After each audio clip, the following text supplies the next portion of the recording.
Multiple covers can be combined and cut for installation around corners.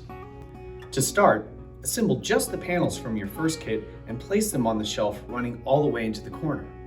Next, assemble your second kit but leave off the front rail end caps and install it onto the second adjoining shelf.